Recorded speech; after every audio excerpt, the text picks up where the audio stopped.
मैं पहले तो बहुत आभार व्यक्त करता हूं समाजवादी पार्टी के राष्ट्रीय अध्यक्ष माननीय अखिलेश यादव जी का कि ऐसे संकट की घड़ी में जब हमारी पार्टी के मुखिया को जेल में डाल दिया गया है, दिल्ली के 2 करोड़ लोगों के द्वारा निर्वाचित 3 बार प्रचंड बहुमत से निर्वाचित मुख्यमंत्री को जेल में डाल दिया गया है।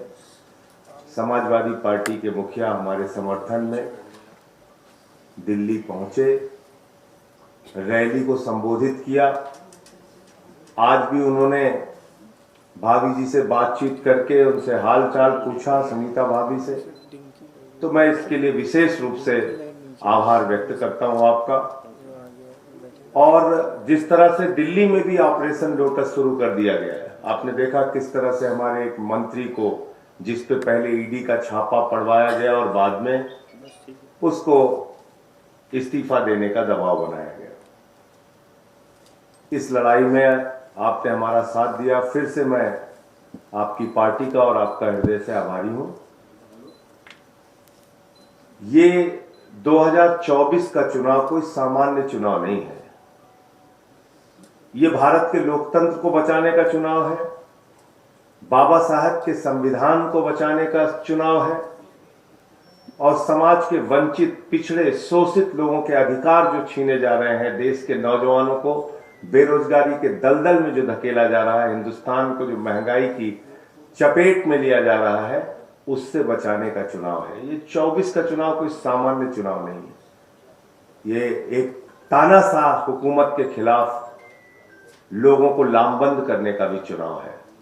और मैं सिर्फ इतना कहना चाह रहा हूं कि इंडिया गठबंधन 2024 का चुनाव जीतेगा और समाजवादी पार्टी के जितने भी आज जो बातचीत हुई आपसे, अखिलेश जी से, अध्यक्ष जी से, जहां जहां समाजवादी पार्टी के कैंडिडेट उत्तर प्रदेश में हैं, हम यूपी का चुनाव नहीं लड़ रहे हैं।